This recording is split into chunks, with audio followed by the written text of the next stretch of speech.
My name's Charles Krafft. I'm an artist, and what I do is make ceramic objects, and the objects relate to memorials for the deceased and to weaponry.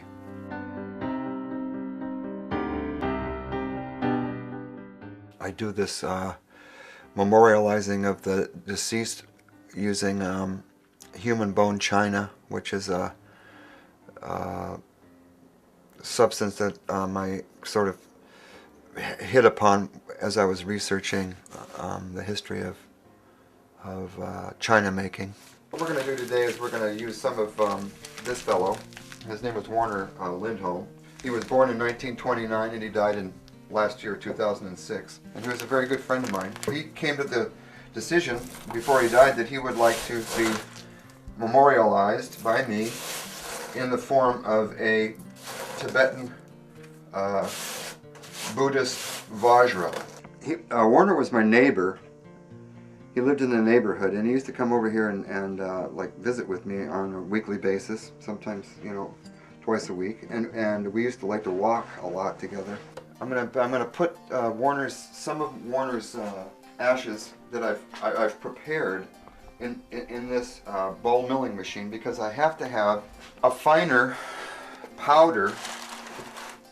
Well, I don't really, but I like it. A finer powder than this. People come to me with the ashes of their dead family members or friends, and they bring me the idea. I don't really impose my idea on them, because they have an idea when they come to me. And the widow of this particular person wanted a Ganesh because her husband was particularly fond of this Indian god, Hindu. Friends of this fellow, David McCann, they brought me his ashes, and they said David was a heavy drinker, and if he were alive and to appreciate it, he would like to have his remains reconstituted as a vodka bottle.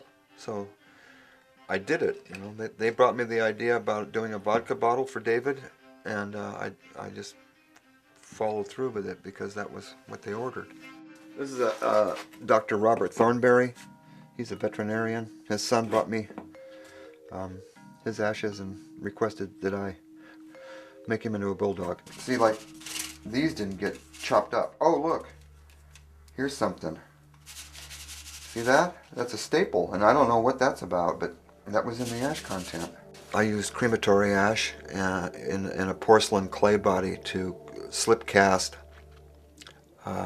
memorial objects that act as reliquaries to contain the ash that is actually a part of the piece itself. Form and function is kind of this dogmatic thing when you enter ceramics. Then there's my ceramics, which are non-functional, and the craftsmanship isn't really up to snuff because I don't know what I'm doing lots of the time, and I didn't go to school to learn it. And I don't care about glaze chemistry, and I don't care about clay body chemistry, and I broke through into that world with the disasterware, and so I got some attention there because I was doing something different. This is the kind of thing that everybody's used to. Here's the guy that invented the Boy Scouts, Sir Baden-Powell. Well, I wanted to do something totally different. And here's a guy getting beaten to death in a bed. Right? Things have thickened up significantly, and what I need to do is I got to get some deflocculant to make it more fluid.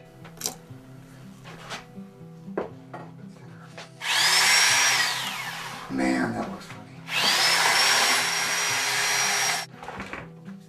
Here's the tip of the Vajra. Blow it out.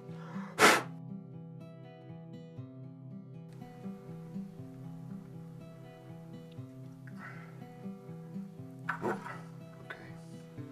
To be frank with you, I've become an employee of this idea. And there's a demand for what I make, and so when there's a demand, this is my livelihood, so I have to meet the demand, and I've just sort of been obliged to continue to reproduce the disasterware and the Spone reliquaries that I made. It's been sitting up, and we don't use it all because the Vajra is going to be hollow. So what's happened in the mold is that a skin has built up.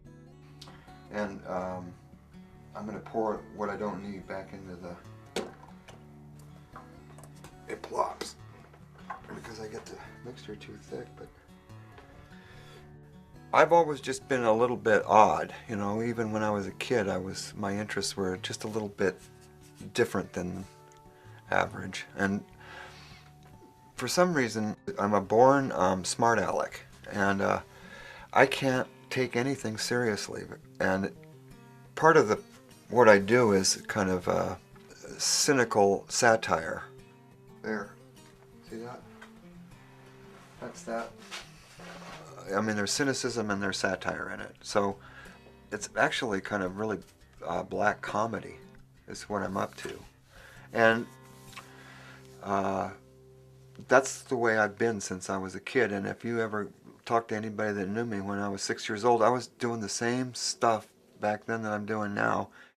It's a progressive kind of exploration of a medium with this idea of trying to push the envelope of what you're used to from that media. I don't want to make myself sound like some, you know, super oddball, because I'm not. I live a very ordinary life. But I am an artist, and I am curious, and I've been able to take my curiosity and make a living from it.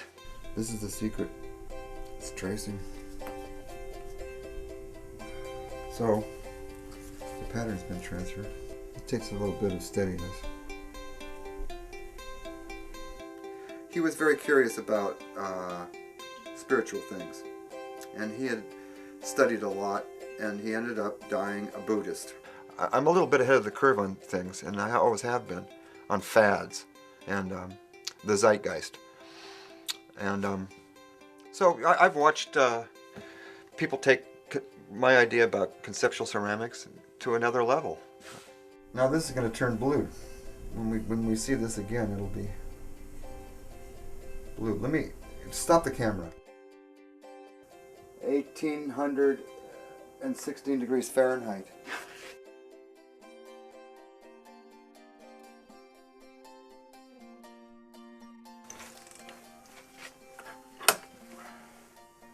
Okay, so after the glaze firing, the black that I applied to the surface turns cobalt blue, and you got the this is a mantra, Om Mani Padme Hum, Tibetan mantra. What I'm going to do is these are the ash of Warner that I didn't use. This is what comes out of the oven after he was reduced to ash. I'm going to spoon it in there, and I'm going to put the cap on, and that will be Warner's final resting place. The final wish of Warner completed. I haven't ever received a critically, you know, a critic has never actually taken me out for what I do. I mean, and, you know, art criticism is a kind of a literature of its own, and it's got its own parameters, and people that are critics practice a certain style of criticism, right? Theoretical criticism. I've never been attacked in print. I've had people tell me that they were offended by some of the imagery that I use, like the swastika. I've had to do a lot of explaining on the spot when people want to know why I'm involved in that kind of imagery. So yeah, you know, I've had some negative reactions from viewers, but I've never had a professional critic just say, this guy's, what he's doing is awful.